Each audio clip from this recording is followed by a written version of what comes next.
So these are my predictions for Misfits Series 19, the Qatar Supercard headlined by Gibb versus Slim. There are some pretty big names fighting on this card, but let's start off with the main event, which actually isn't a bad fight, to be honest. I mean, I think Gibb versus Slim is actually going to be a pretty decent scrap. So Gibb has a professional record of 6 wins, 1 loss, 3 KO wins. We all know what his one loss is, and that is the Jake Paul. In the YouTube space, in the influencer boxing scene, there's no shame in losing to Jake Paul. I mean, the guy's actually beat professional boxers. He's beat the likes of Tyron Woodley, Nate Diaz. There's no shame in losing to him. However, the way Anisan Gibb did lose to him was pretty bad. If you remember, he was squatting in the ring. But he has improved a lot from then. I mean, we've seen him. His last fight was against, was it Jarvis, I believe, or Austin McBroom?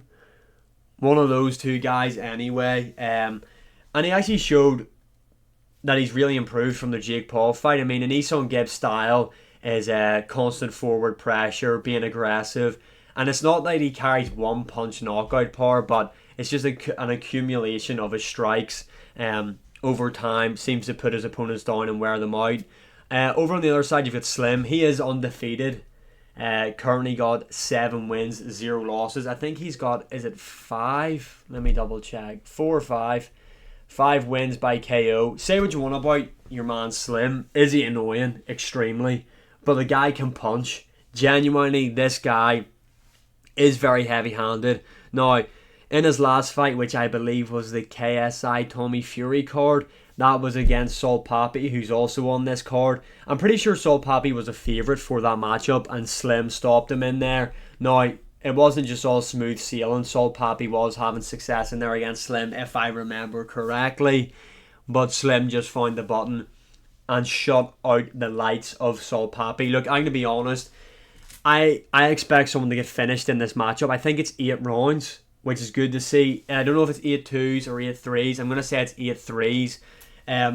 What it comes down to is, can Slim time Anisan Gibb? I think that's going to be a big part in this matchup because, like I said, Slim can genuinely punch. The guy has power. We've seen Anisan Gibb dropped and hurt before. We've seen him obviously hurt by Jake Paul, and we've seen Austin McBroom drop him in their first fight as well. So it's not as if Anisan Gibb is just granite chin. The guy can be cracked. The guy can be hurt. Although I think it's going to come down to maybe who wants it more. I think this fight might come down to that. And Slim doesn't have the best gas tank. To be honest, we've seen him slow down a lot. And I feel like Gibb's style will cause him problems, which is just work to get on the inside, constant aggression, forward pressure, a volume fighter. And then, honestly, this is kind of a 50-50 one. I feel like Gibb wants this more. I feel like there's more on the line for him, obviously with the whole KSI thing, which I find weird. Kind of feel like it's set up, to be honest, to kind of promote this fight. I genuinely don't believe that KSI and Gibb don't like each other. I just find it weird because they've always supported each other, and then now that Gibb's fighting Slim, they kind of don't support each other, but then KSI was meant to fight Slim, and they didn't fight, and now he's supporting him. It's a weird scenario, but my prediction for this matchup is going to be Anisan Gibb on points.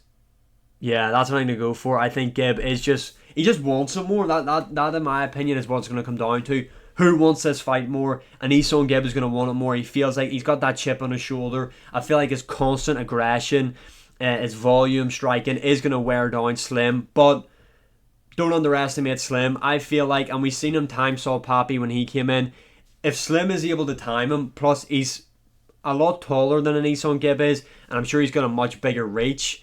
Like I said, it's 50-50, but I am going to go for Gibb to win this by decision. Next up, Sol Papi versus King Kenny. I'm going to go Sol Papi.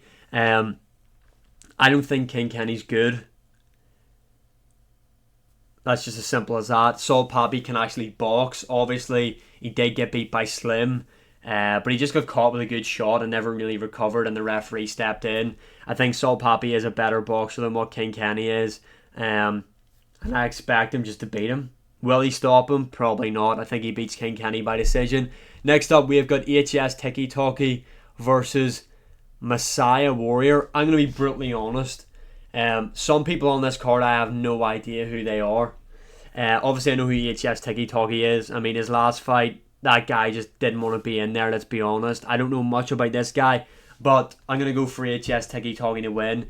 Misfits are probably going to try and match him up favourably. They want to get it. They want to see the guy get KOs. I mean, Mams Taylor, I'm pretty sure, said that EHS Tiki Toki at one point could be taking on Jake Paul. Never going to happen, but I think EHS Tiki Toki will get the win here. Should KO him. I'm going to go for a KO. Next up, we've got Deji versus Dawood Savage. We're going to go Deji here. So we are going to see Deji. I'm pretty sure. I think we're going to see Deji win this by stoppage. I'm pretty sure Dawood Savage is like 0-5, if what I've read is true. So I expect him to win this one.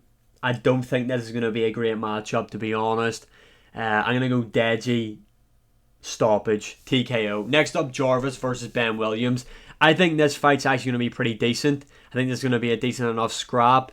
To be honest, I'm probably going to go Jarvis. I don't know how many rounds this is, but I feel like he's more committed to the sport of boxing, if that makes more sense. He's training out of the Mayweather gym still, I believe. Ben Williams is good, and I'm pretty sure he has a boxing background, and he does look good in the earlier rounds, but he does gas.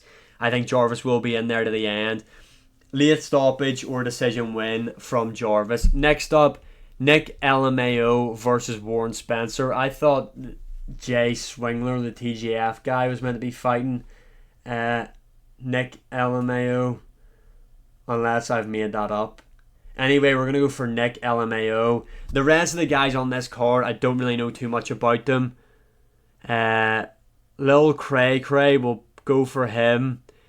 Chase Demore, we'll pick him because I think I've seen people take the piss out of him online, so we'll pick him. Pineda versus Swarms. Swarms lost to Ed Matthews. Pineda beat him. I'm going to go for Pineda to win this one. And then we've got Amir Anderson versus... Don't know how to say that guy's name, to be honest. Is this Anderson Silva's son? A part of me feels like it is. I'm going to pick him to win. Do you know what? There actually are some really big names on this card. This is a Misfits card that... the main event, to be honest, the main event is the fight that I would tune in for. I don't really care to see anything else. Maybe Jarvis, Ben Williams, like I said, I think that might be a good fight. The rest of it, though, Misfits boxing isn't really my thing, but it's a big card. The UFC haven't given me much to work with in terms of what to put out. I've got a video coming out on Friday. How good is Conor McGregor, the man of the moment? So be sure to check out that one. Let me know what you think of this card. Also, I just want to finish off by saying this. There is a place in boxing for Misfits. Misfits is good for boxing. It's not the same as Most Valuable Promotions, MVP. They're two completely different things, and I think people should view them as two separate things, but both are good for the sport of boxing. This will bring a new audience to the sport. Let me know who you think is going to win this, and as always, like, share, subscribe, comment, all that good stuff, and I will see you again in the next one.